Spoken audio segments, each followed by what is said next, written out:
I'm Jonathan Brent, Executive Director of the YIVO Institute. And it's a great pleasure to welcome our distinguished panel here this evening, to welcome all of you here this evening, and to discuss a book which I had the privilege of being at the institution that published it at the time it was signed up. So I'm very pleased that a circle has been closed. And some of you, I think, may not be so familiar with the YIVO Institute. We are the largest, most active institute, actually, in the world devoted to the subject of East European Jewish culture in all of its forms: music, art, history, literature, religion, and so forth. We have an archive of some 25 million documents and artifacts. I recently learned, some of you may know, the movie by Werner Herzog, Invincible, about Zisha Breitbart, the Jewish strongman, and we just recently discovered that we have the bar of metal that he twisted into a pretzel in our archive. We also have the diaries of Theodor Herzl. We also have a tremendous collection on the liquor trade. We also have work by a 15th century disciple of Rashi. We also have endless and boundless amounts of material on the shtetl, on all phases of Jewish life in Eastern Europe, in Russia, on the Russian Revolution, on the Bund. And these archives and these resources that we have are being utilized by scholars around the world. I would like to draw all of your attention, if you're interested, to a new website that we recently launched called the YIVO Digital Archive on Jewish Life in Poland, which you can find very easily just by going to our website. It's probably the most remarkable resource you will see in existence today on this subject. It has music, it has visual galleries, it has poetry, it has documents, all sorts of things. You can get lost in it. It is now being used by people around the globe. I want to thank, in particular, our partners for tonight's event. I want to thank the Jewish Review of Books and the Jewish Lives series, which is being published by Yale University Press. And I want to thank, in particular, Steve Zipperstein, who is the editor of that project, who is now the Jacob Cronhill visiting professor of East European Jewish history here at the YIVO Institute, and is teaching a course on Jews in the Russian Revolution. I urge you all, if you're interested more in the subject of Jabotinsky, in the subject of his world in Eastern Europe, of the great ferment around him, the context, to come and visit our resources, visit our website, go to our online catalogs, and I think you will find that the YIVO Institute, despite the fact that it is located here in the city of New York and is visible to all, is actually an unknown resource comparable to the Geniza in Cairo. Because we keep finding things we had no idea we had.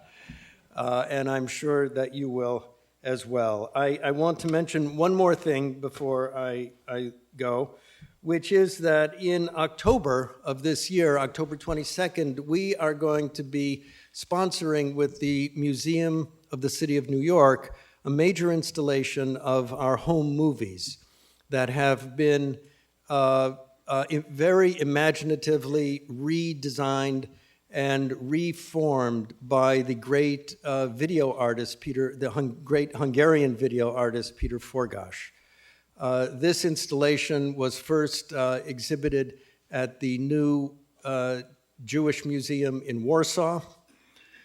We will have in October the premiere of this work in the United States. It will last through March, and it will travel to San Francisco in March of 2015. So please mark your calendars for that, because you will see things that you can really not imagine.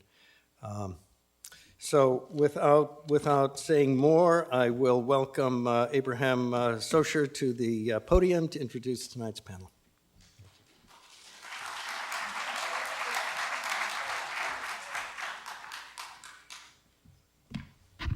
Thanks very much. Pleasure to see you all here. So I'll just be very, very quick, and we'll all get started. On behalf of the Jewish Review of Books, Yale University Press's Jewish Lives series, and with great thanks to YIVO, I want to welcome you to this discussion of Rethinking Jabotinsky, occasioned by Hillel Halkin's terrific book, which, forgive a commercial plug, I believe you can purchase outside in the lobby at the end of the evening. Our panelists, I, by the way, edit the Jewish Review of Books and teach at Oberlin. Our panelists, Rebecca Kobrin is the Knapp Professor of American Jewish History at Columbia University. Ed Rothstein this is really the best title, or perhaps the second best professional title of which I'm aware.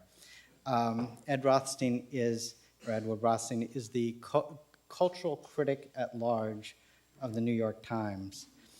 You're now wondering, what is the best title?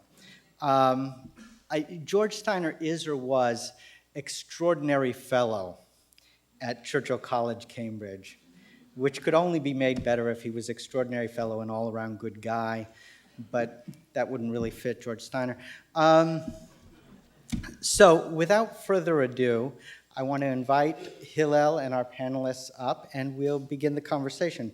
We'll begin first with Hillel talking a bit about how he came to write this book, and then reading a couple of passages.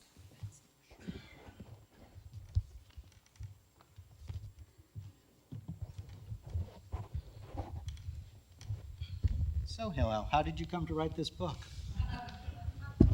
Do you want the short answer or the long answer? I want the long answer. Well, I'll start with the short answer. And the short answer is that about 10 or 12 years ago, I was asked by the New Republic to write a review of a new English translation of Jabotinsky's novel, The Five, which is a novel set in Odessa, Jabotinsky's birthplace, in the beginning of the 20th century. And I read the novel and I was bowled over by it. I had never read anything written by Jabotinsky before, and I was really just bowled over by the talent and the fictional ability of this man, who I had only known of as a politician, really, until then. So I wrote, I think, what was a very long and laudatory review. And when Yale University began its Jewish Lives series 4 or 5 years ago, I guess because of the review that I had written, the editors turned to me and asked me if I would write the Jabotinsky biography. But if I were to try to briefly tell you the long answer, I came from a very labor Zionist home. I mean, not an ideologically labor Zionist home. My father was a passionate Zionist, but I don't remember him ever really talking Zionist politics very much. But in retrospect, I realized that the education I was given was very much a labor Zionist education. I went for years, for instance, to a Hebrew summer camp, a Zionist summer camp called Masad, which some of you here may be familiar with. only later did I realize how much we were indoctrinated in this camp in labor Zionism, because it was never anything that was, as a child, you understood quite. But we had, every bunk was named after a kibbutz. And, twice a week we were taken out to some dusty piece of land to plant radishes that never grew. And only later did I understand that this was Zionist, the conquest of the land, that Zionist chalutzim that we were emulating. And the head counselor his name was Shlomo Schulzinger, was a shoo-in for David Ben-Gurion. I mean, I think only his lack of a paunch could have enabled anyone to tell the difference between him, and so on and so forth. And this was really the worldview of Zionism that I grew up with, without quite realizing it.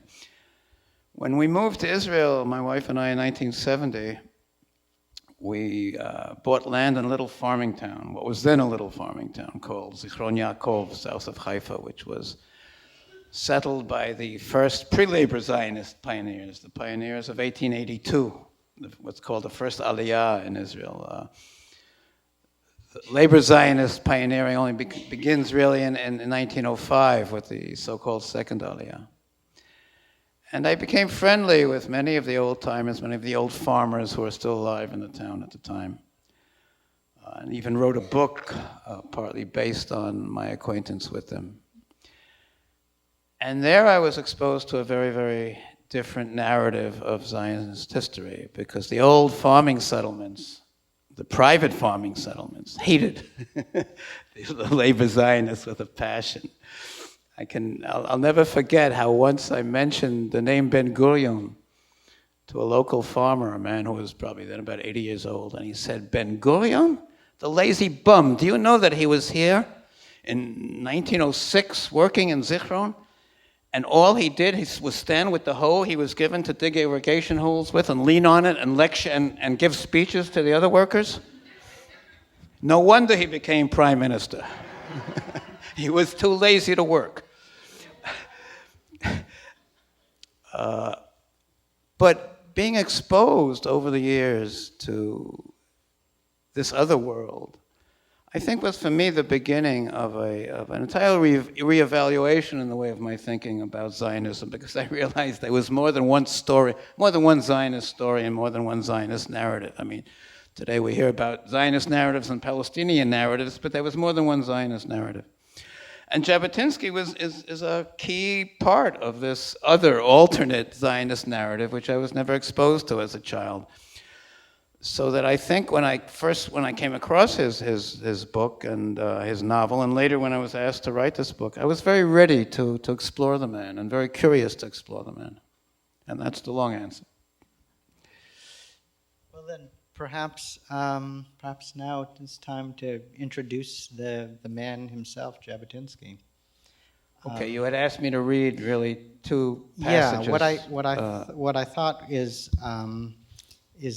that you would choose as you have an early passage and a late passage, but first just to tell us a bit about this passage. This first passage is one about his childhood, correct? The first passage is a passage that occurs at the beginning of the book. It's about Jabotinsky's upbringing in Odessa in the 1880s and 1890s. And we should say that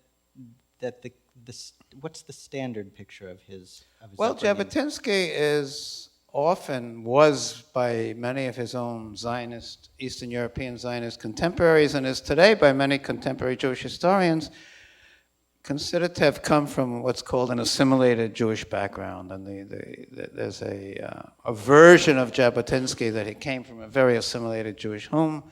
He discovered Zionism only when he was in his early 20s, and he was a kind of born-again Jew and became a born-again Jew via Zionism and via his discovery of it. And as I argue, I think in my book, this is very far from the truth. Jabotinsky came from a home where his Yiddish-speaking mother, he himself was raised in Russian, but his Yiddish-speaking mother lit Sabbath candles every Friday night and kept a kosher kitchen.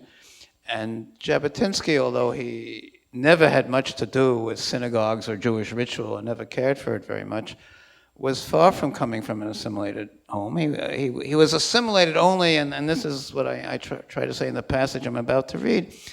He could be considered assimilated only by the standards of the Eastern European shtetl, in which he did not grow up. He grew up in Odessa, which was a very different kind of place than the shtetl. So here's the first of the passages that I'd like to read. It will take me about 5-6 minutes, I guess. All this does not add up to an assimilated Jewish background. Why then did the myth of one develop? In part because to other Eastern European Zionist leaders of his generation, like Chaim Weizmann and David Ben-Gurion, Jabotinsky really did seem a kind of half-breed. The Weizmanns and Ben-Gurions were products of the shtetl.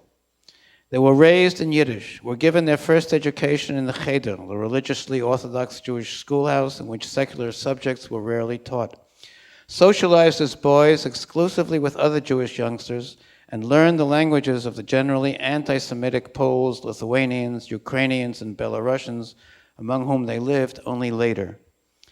Their world was divided into Jews and non-Jews, the latter viewed as alien and hostile. Ben-Gurion, who in the 1930s headed the more diplomatically and territorially compromising Zionist left against the more militant right led by Jabotinsky, once remarked that the latter was the only Zionist politician he knew who had not the slightest instinctive fear of Gentiles and could never be intimidated by them. Although this was meant as a compliment, the inference was, as Weizmann was to put it more baldly in his autobiography, Trial and Error, that Jabotinsky had something not at all Jewish about him. This might have been a reasonable way of describing Jabotinsky had he grown up elsewhere than Odessa. Only in Odessa could an Eastern European Jew feel both deeply Jewish and totally at ease among non-Jews, because only there did Jews and non-Jews mix in truly neutral spaces. Early on in The Five, that's Jabotinsky's novel that I spoke of, the narrator, recalling his years as a young Odessan journalist who frequented the town's writers' club, remarks, "Looking back on all this some 30 years later, I think that the most curious thing about it was the good-natured fraternization of nationalities. All 8 or 10 tribes of old Odessa met in that club, and in fact it never occurred to anyone, even in silence, to note who was who. In our homes, it seemed, we lived apart, but we had yet to wonder why this was so, unconsciously considering it simply an indication of temporary oversight, and the Babylonian diversity of our common forum, a symbol of a splendid tomorrow." It was Yehuda Leib Gordon who had famously counseled Russian Jews, "Be a Jew at home and a human being when you leave it." Yet while societies in which one could live Jewishly in one's private life and as a citizen of the world outside it existed in many places in Europe in the second half of the 19th century, in Berlin, Paris, and Vienna, for example, all capitals of countries where Jews were fully emancipated, or in Herzl's Budapest, this was possible in Tsarist Russia, in Odessa alone. It was not as an assimilated Jew that Jabotinsky grew up there, but as the anomaly of a Western or Central European type Jew in Eastern Europe. The feeling of many Eastern European Zionists that he was not one of them, the inner life of Jewry had left no trace on him, wrote Weizmann, was of a piece with their attitude toward Western and Central European Zionism as a whole. Such feelings were also had about Herzl. He too was raised more Jewishly than was commonly acknowledged by his Eastern European critics, who misattributed much of what they disliked about him to a total absence of Jewish roots. Nor was it only they who thought his Zionism derived from a born-again sense of Jewish identity that he did not grow up with. Many of his followers also regarded him as a Moses figure, a Jew raised in Pharaoh's court, as it were, with no sense of connection to his fellow Israelites. Part of the fascination of Moses' story lies in his having adopted the persecuted people of his ancestors when he could have led the privileged life of an Egyptian prince. And a similar legend accrued to Herzl. Unlike the Zionism of the Weizmanns and Ben-Gurions, which aspire to solve not only the Jewish predicament, but their own predicament as Jews, Herzl's Zionism seemed disinterested and therefore grander, a selfless act of devotion to his rediscovered brethren with whom he, the acclaimed European journalist and playwright, was under no compulsion to be associated. For his self-sacrifice, Jews felt awe and gratitude. By it, their self-esteem was heightened, since his giving up so much to be their savior could only mean that they were worth giving it up for. Jabotinsky, a rising star like Herzl in the worlds of journalism and theater, when he abandoned both for full-time Zionist activity, was to inspire similar emotions. But the parallel is not just between him and Herzl, or even between him and young Western European Jews of his era. It is also between him and many young Jews of our own age, whose upbringing, while not at all like Weizmann's or Ben-Gurion's, is a great deal like Jabotinsky's in Odessa. Whether acquired at home, in school, in the synagogue, or elsewhere, their Jewishness must compete with other possibilities of self-definition. Weizmann, though he could have decided after settling in England to devote himself solely to his work as a chemist without getting involved in Zionist politics, could not have decided not to live as a Jew. He already was one through and through, and it would have been psychologically impossible for him to have lived simply as an Englishman or private individual without Jewish ties and obligations. This was not true of Jabotinsky.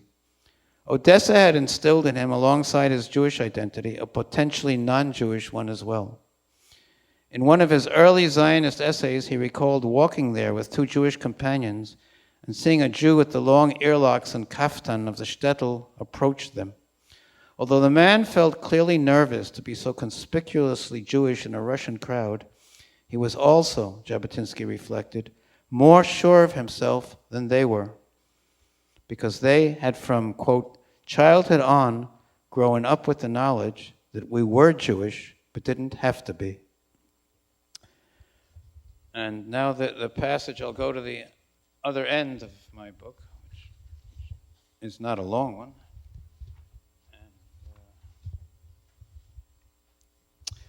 The passage I'm now about to read just demands also a very brief introduction. In the epilogue of the book, which this comes from, I bring Jabotinsky back to life, as it were, for an hour's conversation with him in a cafe in Paris, where Jabotinsky lived for many years and was a city he loved greatly. And I write that Jabotinsky spent many, many hours with his revisionist colleagues after work in Parisian cafes and brasseries, where they talked about all kinds of things, art and theater and philosophy and intellectual life and Odessa and Paris and women and restaurants. The one thing that it was a rule among them never to talk about after hours was Zionism. And that was Jabotinsky's rule. And now I write, he had given his life to it, but needed to keep a space free of it. Ultimately, Vera Weizmann, this was Chaim Weizmann's wife, who earlier in the book I quote as telling Jabotinsky that he was not cut out to be a politician. Ultimately, Vera Weizmann may have been right, that politics were not his true vocation. Herzl died young and thwarted, but he had created political Zionism.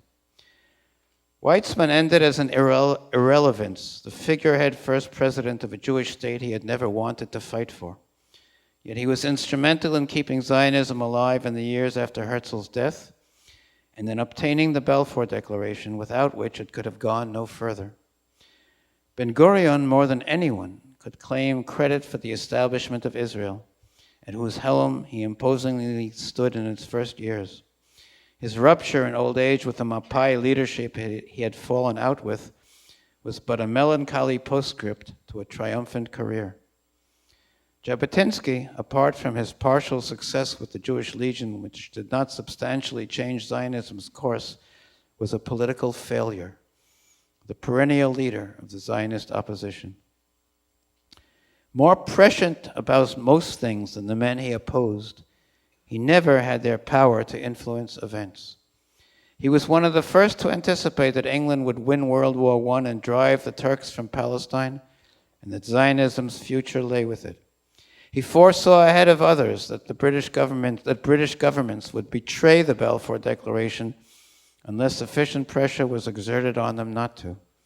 He understood from the start that socialism could not develop the economy of Palestine fast enough to attract massive Jewish immigration and was not in the long run a viable economic system. He grasped early on that European Jewry was on the verge of a catastrophe from which it could be saved only by a Jewish state. He realized before anyone that the struggle for Palestine would be decided by a Jewish-Arab war. Weizmann and Ben-Gurion eventually came to see these things too. Ben-Gurion sometimes sooner than Weizmann, but Jabotinsky saw them sooner than either of them. Was he responsible for his own failure? Could he have gained control of the Zionist movement had he made less stubborn, less prideful, tactically wiser decisions? Fought, say, to return to Palestine in 1930, when he was banned from it by the British, or chosen to stay in the Zionist organization in 1934, which is when he seceded from it. History has no answers to what-if questions. Neither can it tell us whether, had Jabotinsky been in Weizmann and Ben-Gurion's place in the years before World War II, he could have done anything they didn't. Were the grandiose plans that he hatched, petitions with millions of signatures, diplomatic pacts with European governments, a Jewish army landing on the shores of Palestine, or fighting the Wehrmacht, were they ever more than the wild fantasies they were derided as by the Zionist left? Was he who so trenchantly criticized the left's delusions, the victims of ones at least as great? He was a man of contradictions. He had enormous literary talent and wrote a vast amount, most of it journalism and political polemic, in which this talent was but dimly reflected. He dedicated himself to a people and a land that he never found particularly attractive. A firm believer in individualism, that's Jabotinsky's word, he developed a philosophy of revolutionary Zionism that called for the utter subordination of the individual to the group.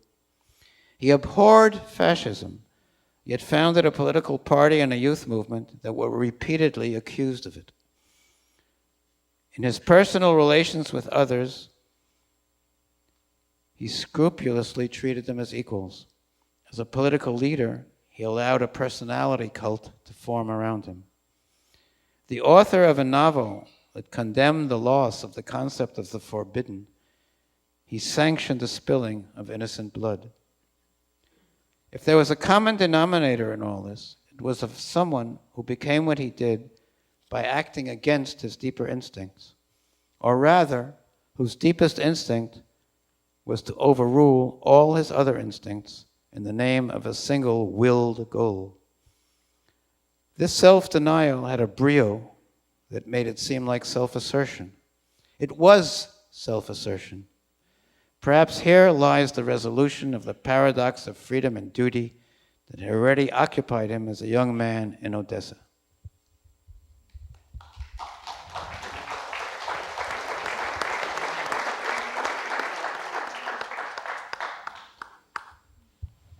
So before we move on, just at the end of all this thought about Jabotinsky, do you think he made the wrong decision? Ought he to have written he said he had 11 novels in his head? Jabotinsky said, and writes in a letter to someone, he says, I have 11, towards the end of his life, he says, I have 11 unwritten novels in my mind. He wrote 2 novels, The Five, which I've spoken of, and a novel set in biblical times about Samson, called Samson the Nazarene, which is also a wonderful novel.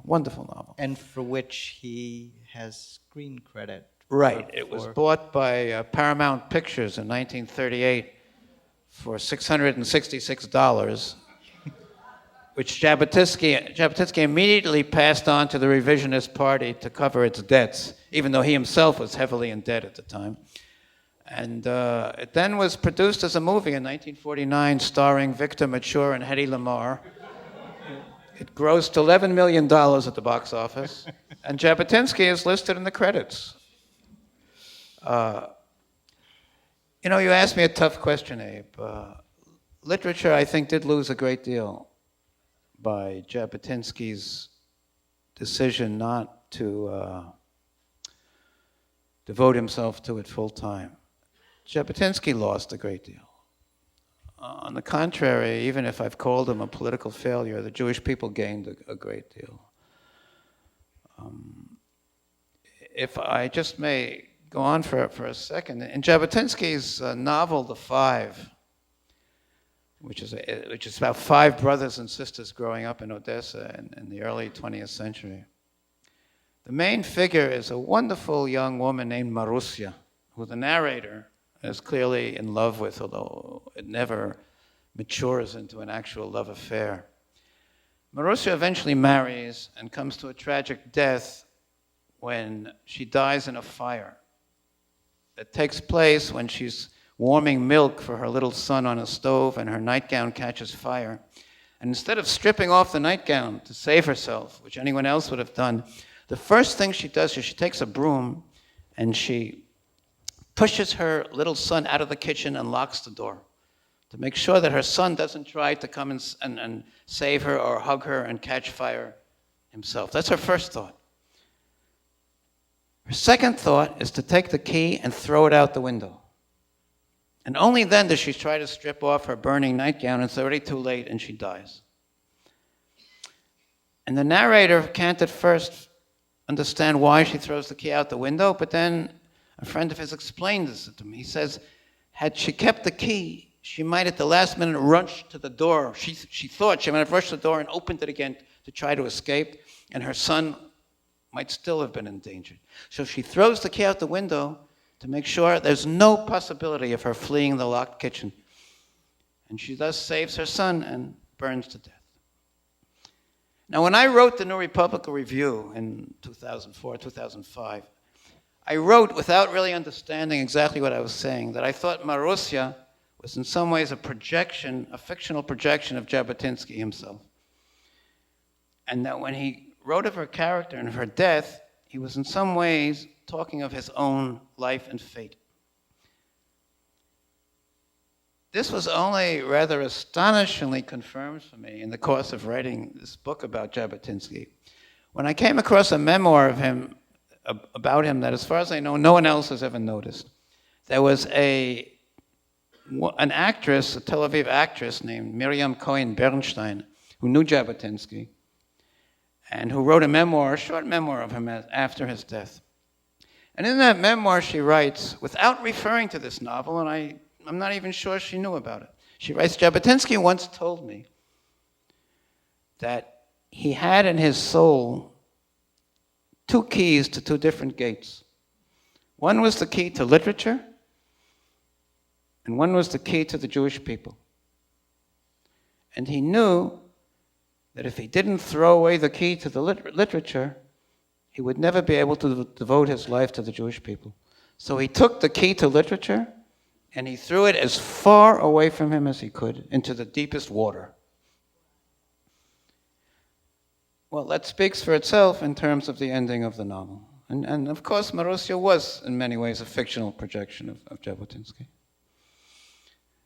That's the sacrifice that he knew he made. You know, was it worthwhile? I think so. But on some ultimate scale of judgment, that it's hard to weigh anything on. But he wrote tell us when he wrote The Five, because it complicates what you've just said. Jabotinsky writes The Five in 1934, 1935, 5-6 years before his death, when he's a man in his mid-50s. He died very young of a heart attack in 1940, in America, by the way. He writes it at a time when it's almost impossible to understand how he could have written it, because it's politically the busiest year of a very, very busy life. It's the year he secedes from the Zionist organization, founds his own new Zionist organization, spends every day running from meeting to meeting, conference to conference, rally to rally, city to city, travels back and forth across Eastern and Western Europe. Doesn't seem to have a free moment in his life. And it's this period that he sits down and he writes the 5 in.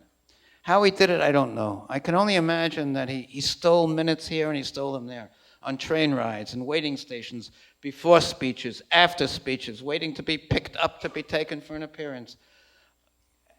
Late at night when he had finished everything else, early in the morning before he had started everything. It's incredible to think that he wrote a great, great novel in this particular year. So I just want to hold this question, and we'll all hold you to it later.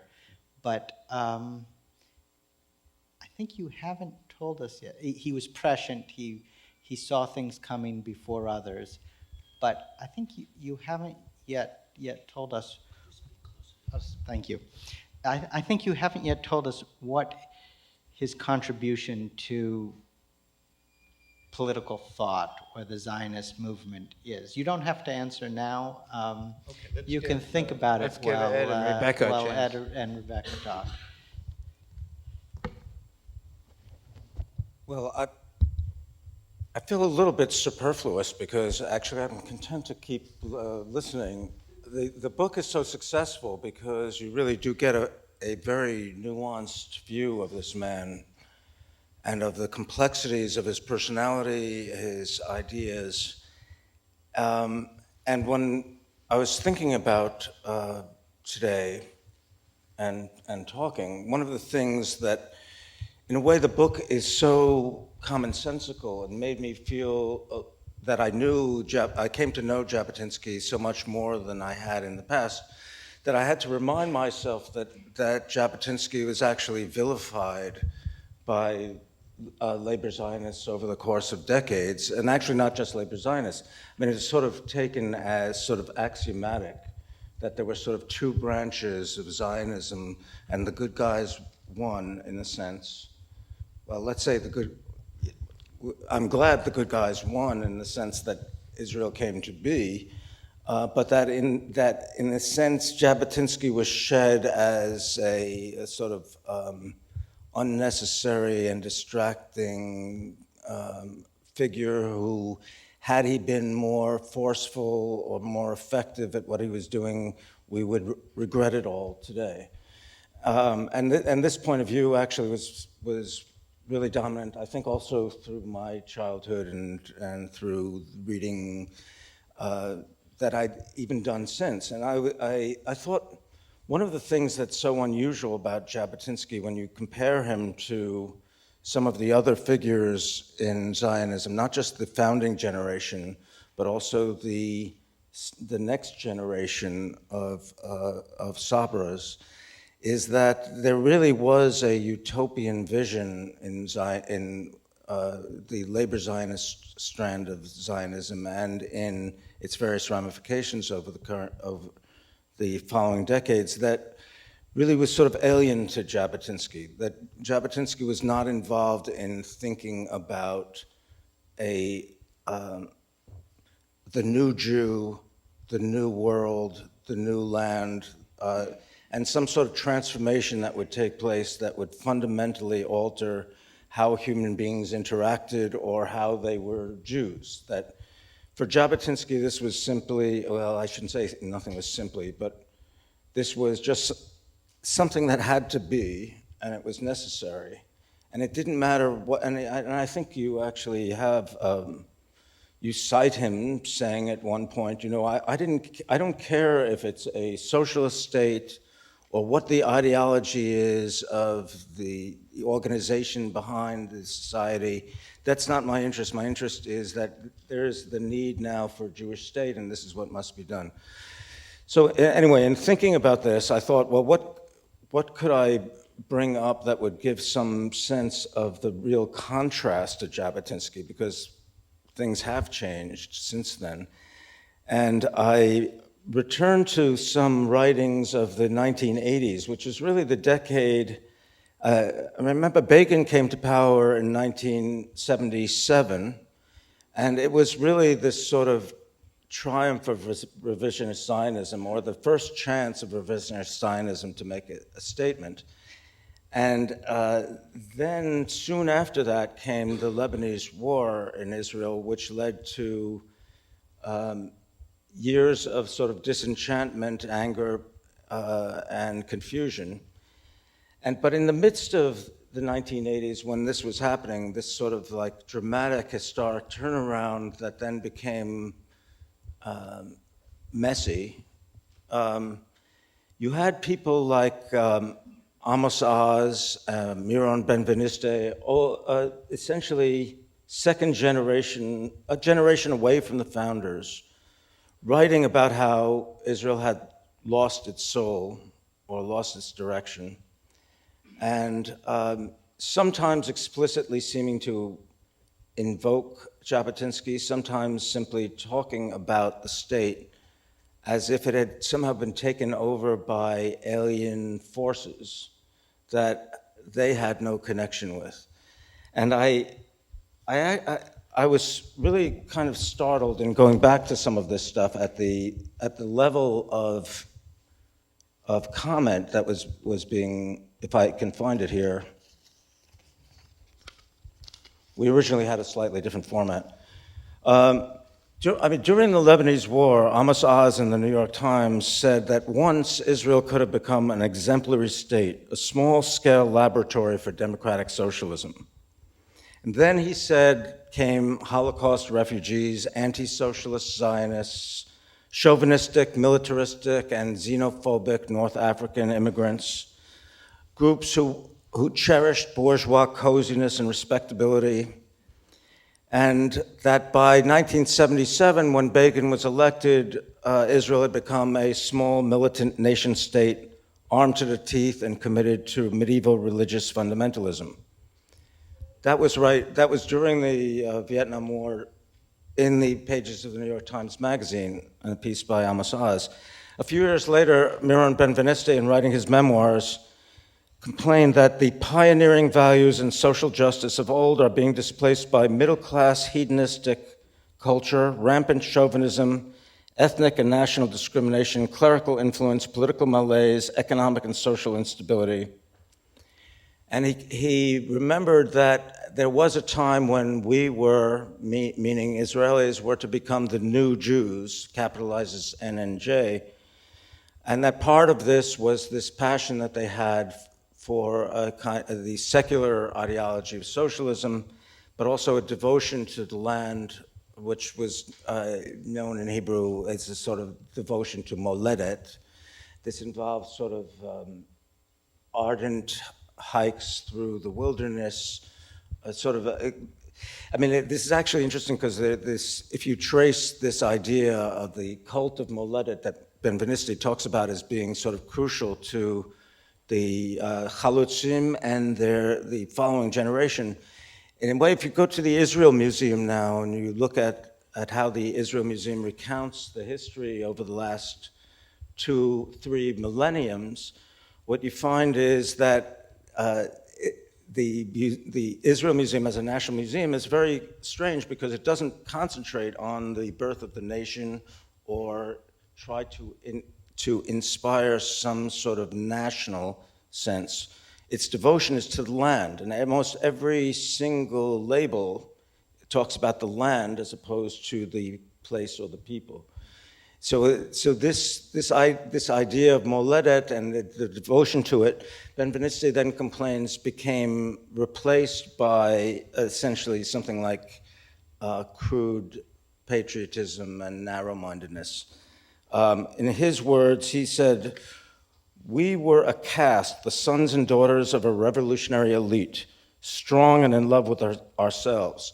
And he means some irony a bit about this, but when he starts attacking a chauvinist fundamentalist cult and how the Israelis that followed his generation no longer believed in raising man to a higher plane. In fact, they essentially hijacked the ideology of the Chalutzim by, especially the religious organizations, by having their own settlements and their own sort of ideology and their own view of what being a pioneer was. And Benveniste, the animus that comes through in the midst of this is really very startling, especially with the perspective of 30 years.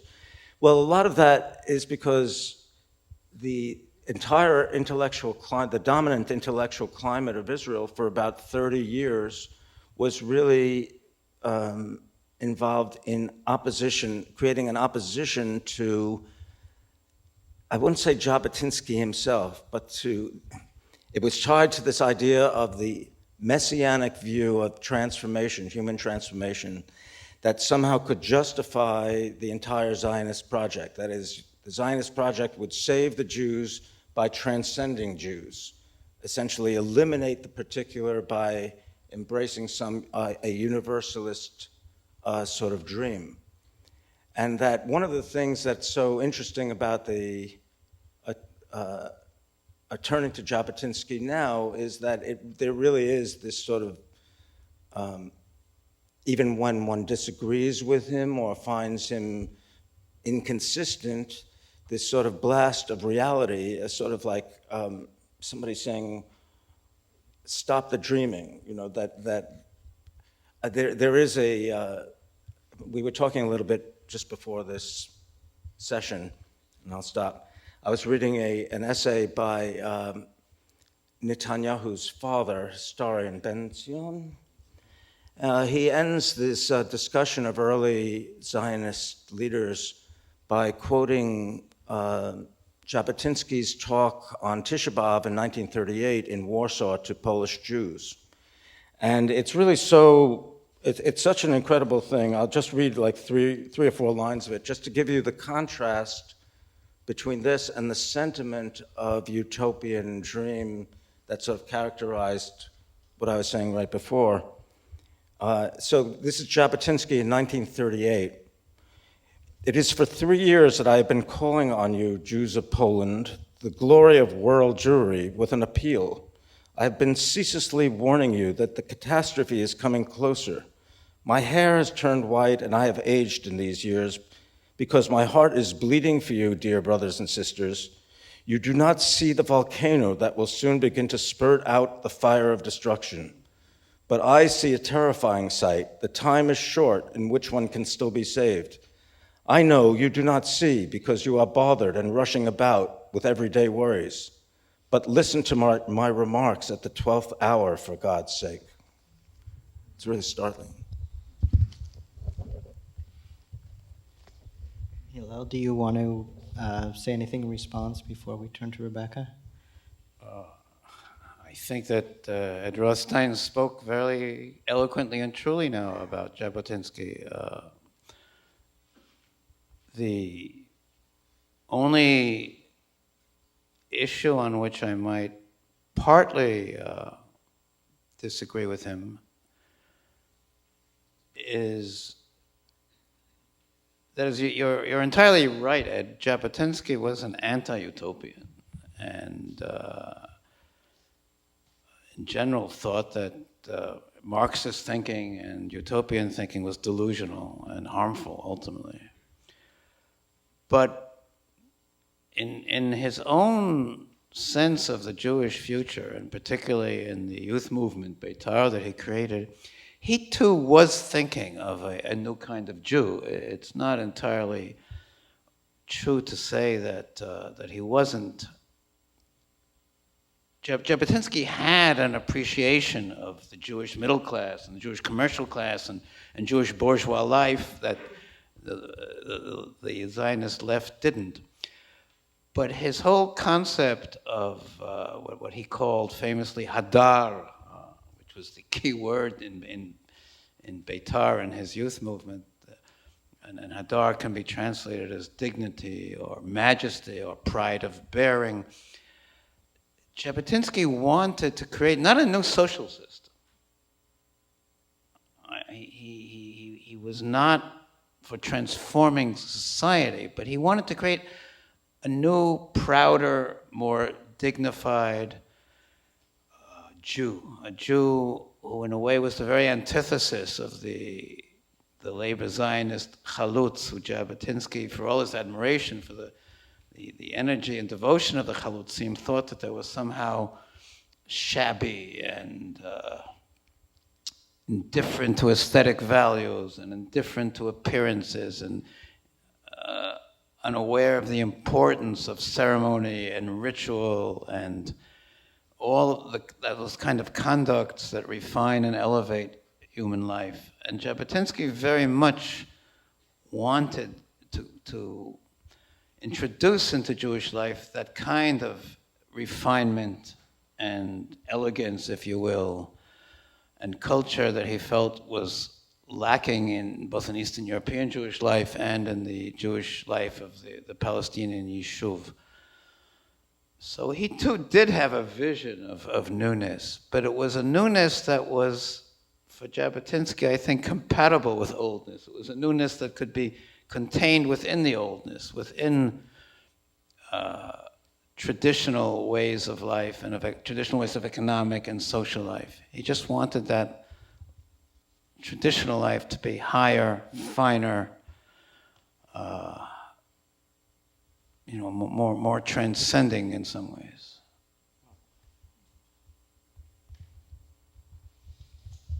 One place Jabotinsky definitely did not think of as refined was here, America.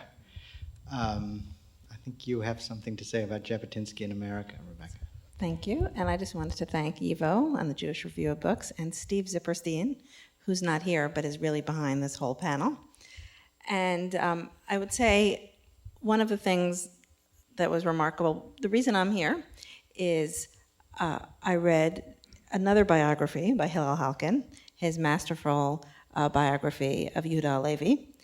And I'm no expert on Jabotinsky, but I wanted to see what he would do with a person who is so often summoned, reviled, misremembered. And indeed, this biography is remarkable in the way it places Jabotinsky in two different contexts. One, the social, cultural, and political history of the fin de siècle Europe, and the history of Zionism. And what I enjoyed the most, and this is my work, is how you always make very clear how place is important. We heard a little bit about Odessa, you talk about Paris and Palestine, and indeed, while Zionism is this nationalist movement, local sensibilities and concerns really inform the way different people approach it. But what I really just want to focus on, and this is what Steve Zipperstein wanted me to focus on as well, is, and I'm glad you read that excerpt about failure, because what I think is we're rethinking Jabotinsky, it's really useful to rethink how we conceptualize, theorize, and talk about failure in Jewish history. Because as you heard from the excerpt, the quote is, he's a political failure, the perennial leader of a Zionist opposition, and is he responsible for his own failure? And what all I could think about is, and my own work looks at failed Jewish bankers, bankers who go bankrupt, but in the early 20th century, not contemporary, and I'm always thinking about how these people have been literally erased from Jewish history. No one knows their names. So while we know Jabotinsky's names, how we deal with people we consider failures in the writing of Jewish history.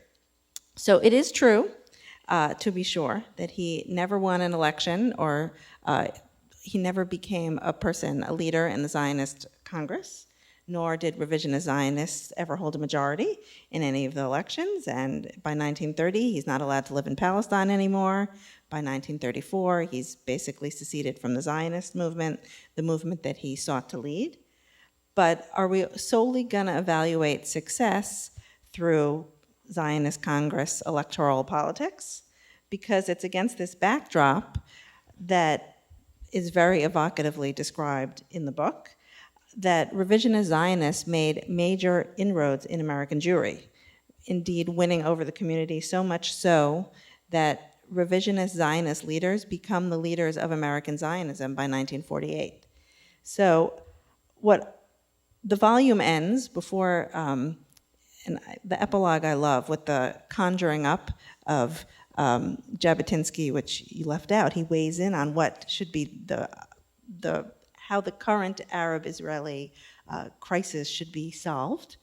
And Jabotinsky would have loved that because he had this immense literary imagination. But what I was just thinking about is that the volume ends in 1940 when Jabotinsky dies. But if you actually took it forward just for the next 8 years, you would see that in the United States, well, let's just say in the 1930s, Jabotinsky was reviled in the United States just like he was in Europe, or suspect of being a fascist, and many other things. By a decade later, his followers hold key positions in American Zionism and are seen as the voice of American Zionism, and they're giving voice to many of Jabotinsky's views.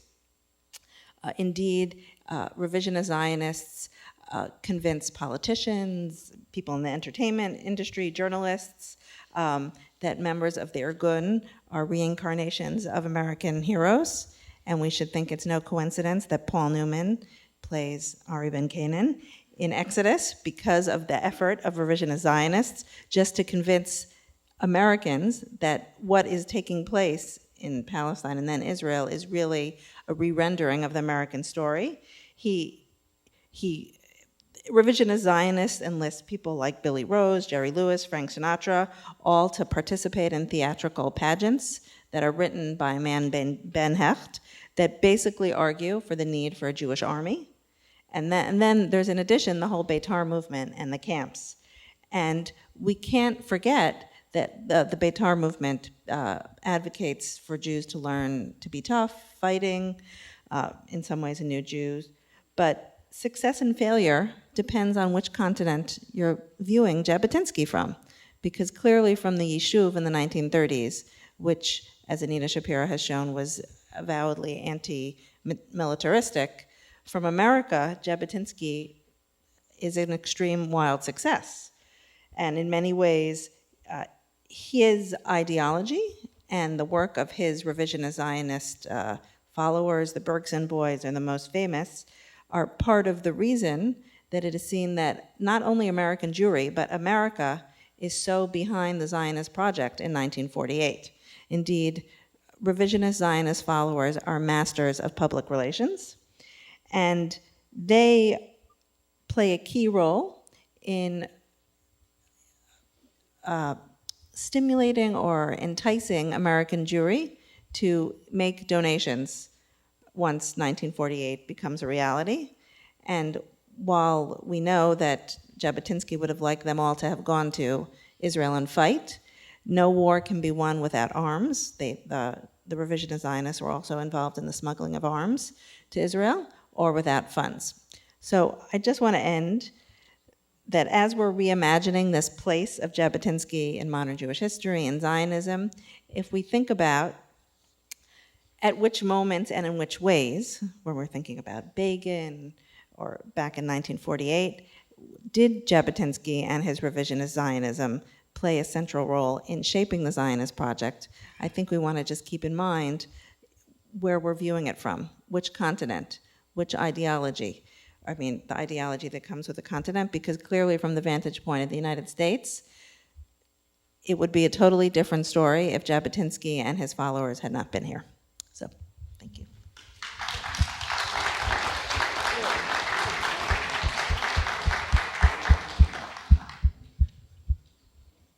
You know, writing this book, as writing books often is, was a process of education for me, not just concerning Jabotinsky, but concerning many details of Zionist history that I hadn't necessarily been aware of before. But because Jabotinsky dies in 1940, my education stops in 1942, in a certain sense. And I say this because I may be entirely wrong about what I'm about to say. Your remarks puzzle me, Rebecca, because as I describe it in my book, certainly, until Jabotinsky's death, his movement, the revisionist movement, was very, very weak in America. And Jabotinsky never really succeeded in building much of a base in America during his lifetime. And I'm not at all sure how much it changed after his death. You mentioned, for instance, the Bergsonites and the group of pro-revisionist, pro-Irgun people who found, like, what is it called, the Emergency Committee for European Jewry, and tried desperately in the 42, 43, 44 to mobilize American Jewry, to put pressure on the Roosevelt administration to take practical steps towards saving the Jews of Europe. But the Bergsonites, as far as I know, are a total failure in America. The Bergsonites get nowhere. They're totally rejected by the American Jewish establishment, which, to the best of my knowledge, remains pro-labor Zionist and wants nothing to do with Peter Bergson and his followers. In 1940, shortly before Jabotinsky's death, he comes to America with the project, which I think was at that point really grasping at a straw, but the project of trying to found a Jewish army that would fight along with the Allies in World War II. He first tries to sell this idea in England, and no one wants to buy it, I think for very understandable reasons. It was not a practical idea. But then he comes to America, and he tries to sell it in America. And again, he gets nowhere. No one apart from his own small group of followers, wants to hear about it. He gives the revisionists hold 2 or 3 months before Jabotinsky's death a great rally in what was then I forget the name of the building. It was the original house of the Metropolitan Opera on 8th Avenue. And thousands of people come to this rally, but not a single American Jewish Zionist leader comes. Not a single ranking American Jewish politician comes. Jabotinsky is essentially boycotted, as he was every time he visited America in the 30s by the American Jewish establishment.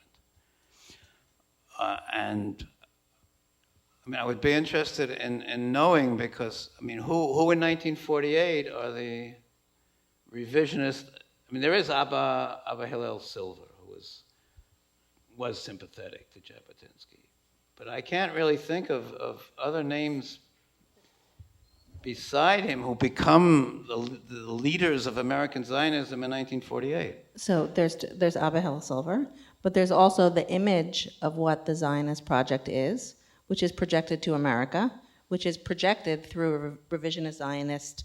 The Bergson boys might have not met with the leaders of American Zionism, but they met with America, and they are the people who are creating and crafting and molding what the image of what Zionism is doing. Mm. So they are, and this is all about vantage point of what success and failure is. They might have not met with the leaders of the American Jewish Committee, but they're meeting with Frank Sinatra. So and that has, but that has right, value. But we are jumping here from the 48 to the early 60s, aren't we? No. In 46, 47. Frank Sinatra is active on behalf of... Not active. They meet with Hollywood. Uh-huh. They're very savvy in public relations. Through Ben-Hur.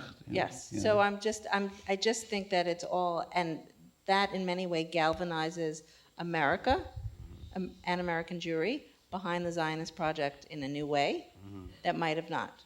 Possible. So. Just a shameless plug while Helena collects questions from the audience, and I think it is time to open it up. The Jewish Review of Books that many of you are holding actually has a piece by Stuart Schaffman about Ben Hecht and a 1948 fundraiser involving Hollywood and, in fact, gangsters for the Irgun.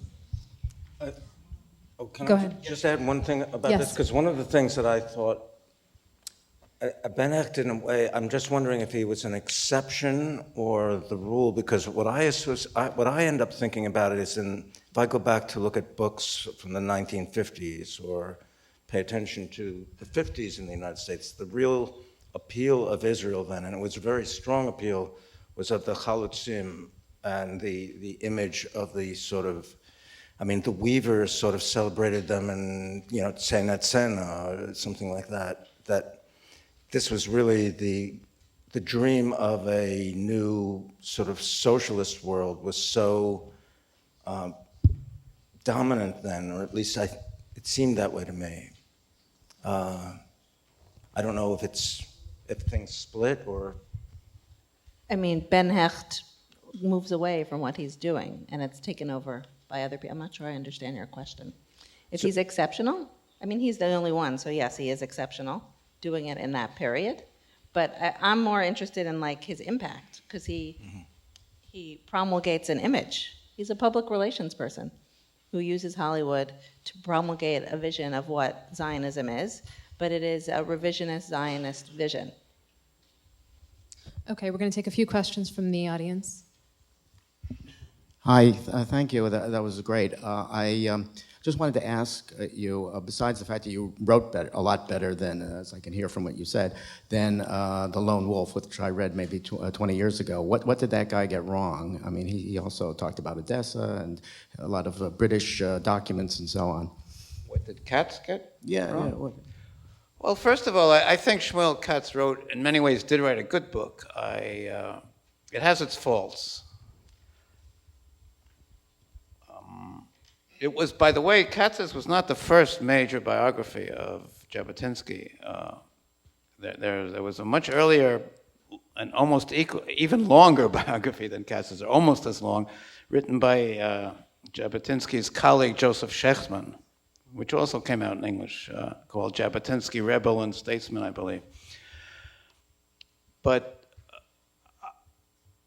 I think that Katz's biography does suffer first from a certain hagiographical approach. I mean, unlike Shechtman, who was a colleague of Jabotinsky's and often criticized Jabotinsky in his lifetime and did not hesitate to criticize him for many things after his death in his biography, for all his love of the man, Katz is very reverential in Lone Wolf, and I think too reverential. He knew Jabotinsky as a young disciple of a much older man, and there's something of that attitude, that reverence of the young disciple for the old man that continues in the biography that Katz himself wrote as an old man. That would be my answer to you, I think. I think it was a fascinating presentation.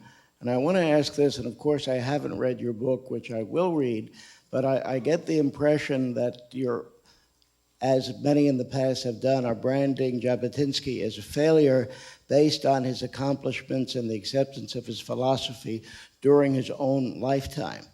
And my own thinking would be that you have to look to what happened afterwards, especially in the life and accomplishments of Menachem Begin, who everybody recognizes as his protege, both with the Irgun, whether you approve of the methods or not, before 48 as prime minister, the bombing of the Iraqi reactor, and also carried forward in Likud today, articulated. And if you were to broaden the time span, would you reach a somewhat different conclusion about whether the man was a success or a failure? I think that's very true. And when I called Jabotinsky a failure, it was only within the context of his own lifetime. And even then, I think that one doesn't measure a man necessarily by the outward success or failure of his life. I think Jabotinsky's life has in it such extraordinary intelligence and even nobility that it's not a failure at all in terms of a human life. It's only a failure in terms of a politician who wanted power desperately because he was convinced that he knew better than anyone else what should be done with power in the Zionist world, and who never was able to achieve that power. The question of Jabotinsky's legacy in the Likud, I think, is a complicated one.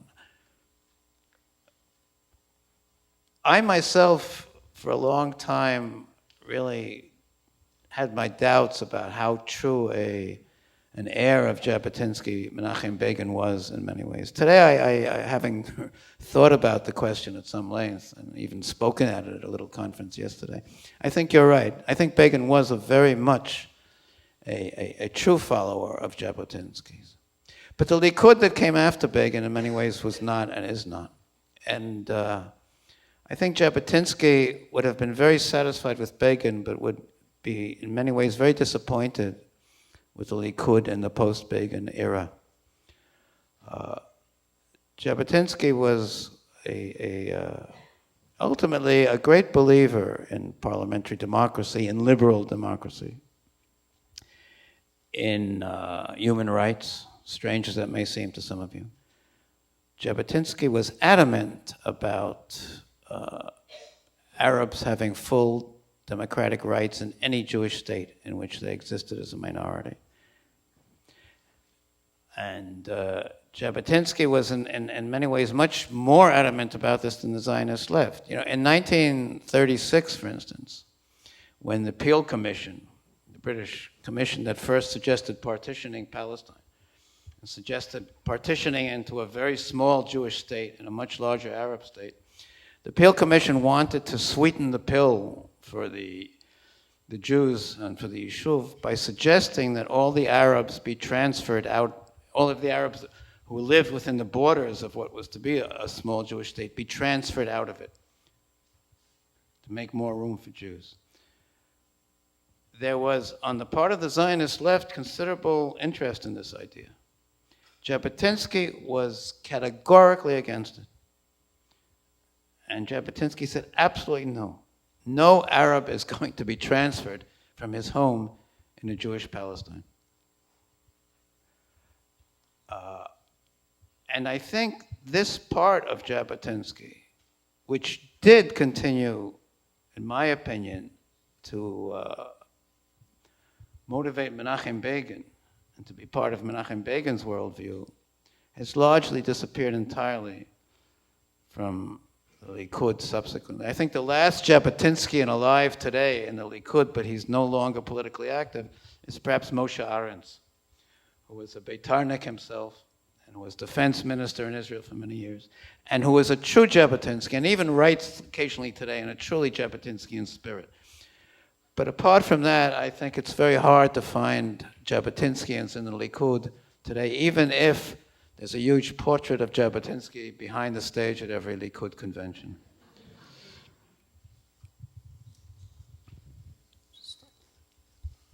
I actually grew up in Beitar. I knew Menachem Begin very well.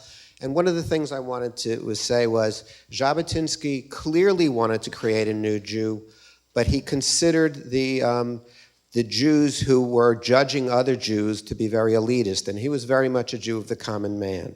So the beginning of Beitar, the mission of Beitar, is to create that kind of Jew which is normal and healthy for the state. Because when Jabotinsky looked at the Eastern European Jews, he saw that these were not Jews prepared to do everything that a country needs. Yes, the country needs pioneers, but the country also needs soldiers, and the country needs carpenters, and the country needs everything. And I believe he found that that was part of the issue. And I remember my father saying when he was in the camps, when Jabotinsky died in 1940, the Germans, the Nazis, were told the Jews, basically, your last hope is now dead. And my father was, they were very demoralized at the time. I think that what happens in the world today when I listen to people talk about Jabotinsky, they set Jabotinsky up as a straw man, and they say, this was the way he thought, when it's a convenient way to say he thought that way. He was a very liberal person, but he believed in the strength of the Jewish people, and he believed that you have to be strong. So when we say Jabotinsky, when you talk about the view of Jabotinsky through some of the people that you were discussing, it really isn't the way Jabotinsky thought. It's a convenient way to set up a straw man. Jabotinsky was a man of the people. He loved all the Jewish people, and he really wanted to create that kind of Jew which was normal and healthy for the state, because shtetl Jews couldn't have built a state.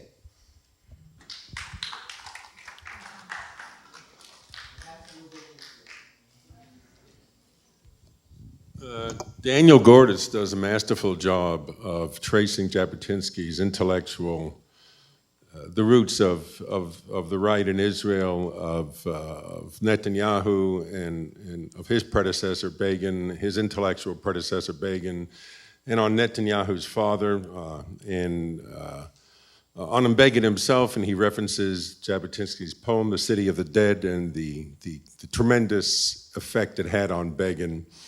And he vividly describes Begin as electrified by Jabotinsky, clearly as his intellectual heir. As regards to a Likud person who believes in the things that I always thought that Jabotinsky was the one who said both sides of the Jordan, and Caroline Glick just wrote a book which basically says, let's take over Area C, and so that's a Jabotinsky type of idea. With regard to the comment about Jabotinsky being successful in the States, I grew up in America at that time, and Beitar was a fringe, for sure.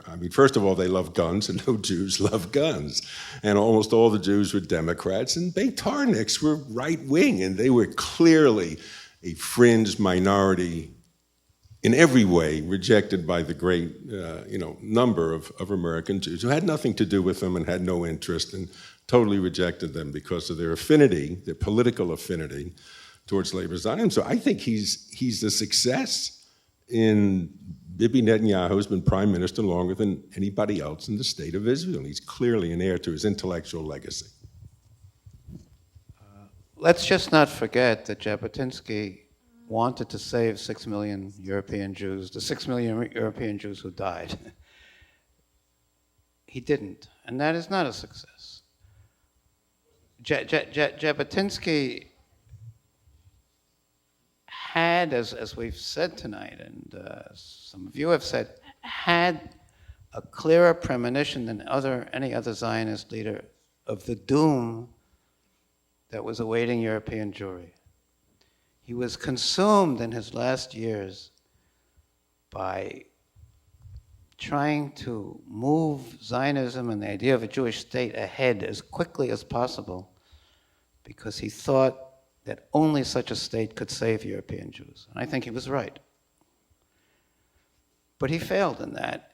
He was not able to take control of the Zionist movement. None of his ideas for hastening the creation of a Jewish state was implemented or put into practice. I don't know if they were feasible, but they were never given the chance to prove if they were feasible or not. And I think Jabotinsky himself died with a great sense of failure. Jabotinsky died in America in 1940, apart from his own small group of followers, among whom was Ben-Zion Netanyahu, Jabotinsky died feeling very isolated, very ineffective, very unable to communicate with the American Jewish public or the American non-Jewish public or the Western public in terms of the desperate plight of European Jewry and of the need to include European Jewry and world Jewry in the war effort. What happened afterwards, of course, there are many cases, I think, of men who felt like failures and who in some ways did fail in their lifetimes, who became inspiring examples to later generations. And in that sense, they weren't failures. But Jabotinsky did not succeed in what he set out to do. Okay, we have time for 2 more questions. I too would like to thank the entire panel. It was a wonderful evening, not yet over. Question for Mr. Rothstein, please. You quoted one of the great, great speeches of all time, the Tisha B'Av 1938 speech, warning, begging the Polish Jews to get out while they could. And he called them the crown of European Jewry. To my knowledge, and I've tried to get this from the Jabotinsky archive, there are only 4 paragraphs of that speech extant. Do any of you know more than what you were good enough to read? I just got it out of Ben-Zion's essay on early Zionist leaders. I can't tell you specifically, but Jabotinsky's speeches to Polish Jewry in the last years were all given in Yiddish, which he did not grow up as a fluent speaker in, but which he learned to be absolutely fluent in. And most, if not all, of those speeches were published in the Yiddish press in Jabotinsky's time, mostly at that stage in the Yiddish newspaper Moment, which was of the two great Yiddish newspapers, Polish Yiddish newspapers, Heint and Moment. Heint was anti-Jabotinsky and Moment was pro. So that would be the place to look. But beyond that, I don't know. I don't know if there are archives in which copies of Moment still exist or have survived. I couldn't tell you that. Hillel, I'm sorry. YIVO has Moment from this era. Well, and that's the place to look. I and everyone else appreciate greatly this scintillating discourse. I wanted to ask you, that the moment at which the conflicting visions of Zionism came to the worst conflict was, as you know, in the terrible story about what happened with the battle around the Alt Neuland, the boat which the revisionists tried bringing into Alt Neuland, tried bringing in, and then there was an actual battle which took place, not huge battle, but still Jews were killed in the course of that battle as they tried to bring the arms in. And around 20 years ago, roughly, I remember a large meeting here in New York when an Israeli filmmaker presented a documentary she had made about that conflict and about how people look back on it. And I went to that, and I remember people were practically fighting in the aisles. There were participants from both sides who were really, it's a Schulgen, einer die andere. I mean, they were ready literally to beat each other up. It was unbelievable, the intensity and the passion, which so many decades later, that story still evoked here. And I'm struck by, with all the enormous interest we all feel in this, we're not beating each other up tonight, physically at least. I mean, and I wonder if we've come to a different point in looking back on Jabotinsky's career, and we're able to integrate it from different points of view in some way. And do you feel that we've reached some kind of a different point in our discourse, in our integration of his contribution?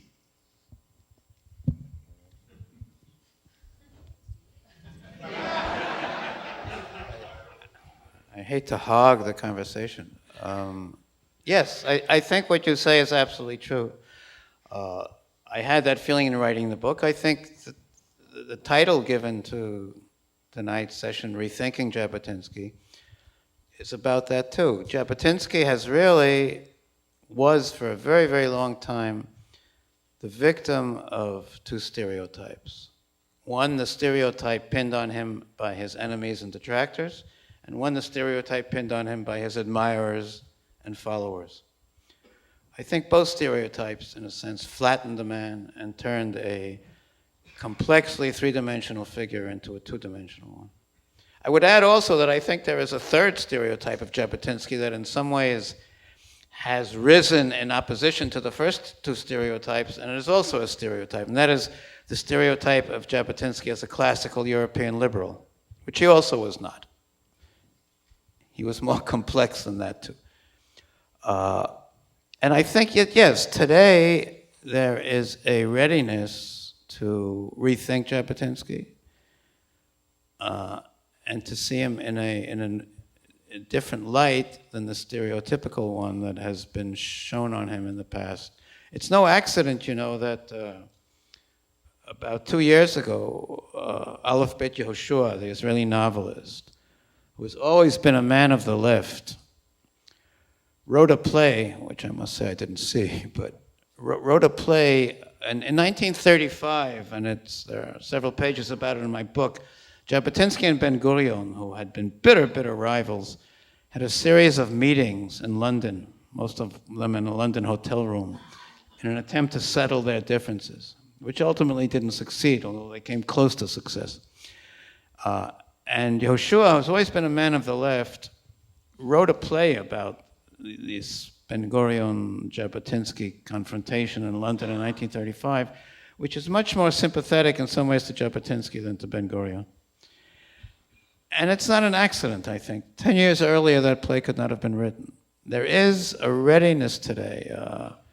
Another example I can give you is that recently the Israeli literary critic Dan Meron, who also teaches at Columbia here in New York, also very much a man politically of the left, has begun writing a series of articles, which I think is now developing into a book on Jabotinsky the writer, Jabotinsky the literary figure. which again would not have happened 10 or 20 years earlier. There is today, I think, a willingness and a readiness and an interest in getting beyond these stereotypes to see Jabotinsky, to try to understand who the man really was, because he is one of the most magnificent figures in 20th century Jewish history. Not one without faults, but one of the most magnificent. And I think today there's an openness to appreciating that and to trying to see exactly where his magnificence lay. On that note, I think we should thank our author.